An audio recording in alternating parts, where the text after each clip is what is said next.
అద్దంకి నియోజకవర్గంలో గొట్టిపాటి రవికుమార్ ఒక చరిత్ర అని చెప్పాలి. ఎందుకంటే ఆయనకు తిరుగులేని నేతగా అద్దంకి కాన్స్టిట్యున్సీలో ఆయనకంటూ ఒక బ్రాండ్ క్రియేట్ చేసుకున్నారు.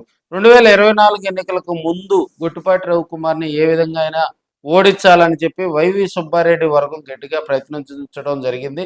ఆయన బిజినెస్ పార్ట్నర్ అయినటువంటి పాణెం హనుమిరెడ్డిని అక్కడ రంగంలోకి దించింది. సో, హనుమిరెడ్డి ఒక ప్లాన్ ఆఫ్ యాక్షన్‌తో ముందుకెళ్ళినా కూడా గొట్టిపాటి రవికుమార్‌ని ఢీకొట్టడంలో ఆయన బోల్తా పడ్డాడని కూడా తెలియజేసుకోవచ్చు. సో, 2024 ఎన్నికల తర్వాత ఓటమి తర్వాత కూడా హనుమిరెడ్డి యాక్టివ్‌గా లేడు. ఎప్పటినుంచో కూడా ఆయన ఆ కాన్స్టిట్యున్సీని వీడి మరోవైపు వెళ్తారు. మరో కాన్స్టిట్యున్సీకెళ్తారు. బైఫర్కేషన్‌లో మరో కొత్త కాన్స్టిట్యున్సీకి హనుమరెడ్డి వెళ్తారు అని కొంత టాక్ వినిపించినప్పటికీ కూడా అక్కడ ఉన్నటువంటి వైసీపీ నేతలను యాక్టివ్ చేయడంలో హనుమరెడ్డి విఫలమైనట్టుగా కూడా తెలుస్తుంది.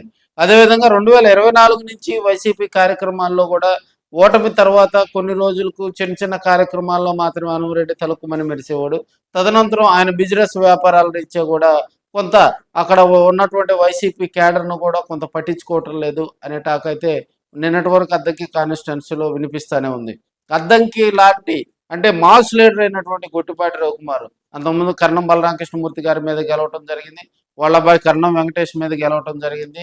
గరటయ్య గారి మీద గెలవటం జరిగింది. హనుమిరెడ్డి వరుసగా 4 సార్లు అద్దంకి కాన్స్టిట్యున్సీలో కూడా తిరుగులేని నేతగా తెలుగుదేశం పార్టీ నుంచి కానీ, వైసీపీ నుంచి కానీ, కాంగ్రెస్ పార్టీ నుంచి పార్టీలు ఏదైనా కూడా గొట్టిపాటి ఒక బ్రాండ్ అద్దంకి కాన్స్టిట్యున్సీలో.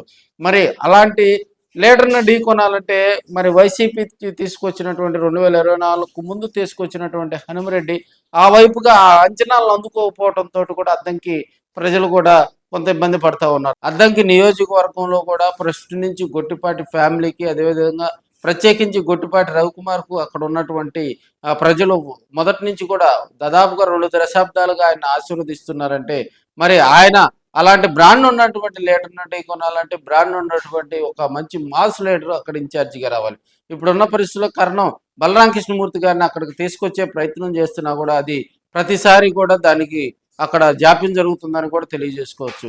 మరికొన్ని రోజుల్లో కూడా జగన్మోహన్ రెడ్డి గారి దగ్గరికి అక్కడ ఉన్నటువంటి అద్దంకి కాన్స్టిట్యున్సీలో ఉన్నటువంటి కొంతమంది వైసీపీ లీడర్స్ ఇదే అంశాన్ని పదే పదే ఆయన దృష్టికి తీసుకెళ్లడంతో కూడా కొంత ఆయన కూడా ఒక ఛాలెంజ్గా తీసుకొని అద్దంకి కాన్స్టిట్యున్సీ మీద కూడా ప్రయోగాలు చేస్తూ కూడా అద్దంకి కాన్స్టిట్యున్సీలో కూడా ఒక మంచి మాస్ లీడర్ని తీసుకొచ్చేందుకు జగన్మోహన్ రెడ్డి అదేవిధంగా వైవి సుబ్బారెడ్డి ఎందుకంటే ఇక్కడ వైవి సుబ్బారెడ్డి పాత్ర కీలకం. వైవి సుబ్బారెడ్డి అద్దంకి కాన్స్టిట్యున్సీకి సంబంధించినటువంటి వ్యక్తి కాబట్టి ఆయనకు ఆయన సూచించేటువంటి కీలక నేత కావాలి మనకి. ఇప్పుడు ప్రస్తుతం వైవి శిష్యుడుగా కూడా ఒంగోలు కాన్స్టిట్యున్సీలో చుండూరు రవిబాబుని ఇక్కడ ఇన్ఛార్జిగా నియమించడం జరిగింది. వైవి సుబ్బారెడ్డి సూచనలు సలహాల మేరకే మరి అద్దంకి కాన్స్టిట్యున్సీలో కూడా ఒక మంచి మాస్ లీడర్ వస్తారని కూడా మనకు తెలియజేసుకోవచ్చు. అయితే బలరామ కృష్ణమూర్తి గారు వస్తారా, మరో లీడర్ వస్తారా, లేదంటే హనుమరెడ్డిని పూర్తిగా తప్పిస్తారా, లేకపోతే హనుమరెడ్డికి అదనపు బాధ్యతలు ఇస్తారా అనేది కూడా కొన్ని రోజులు టైం పట్టిద్ది మరి.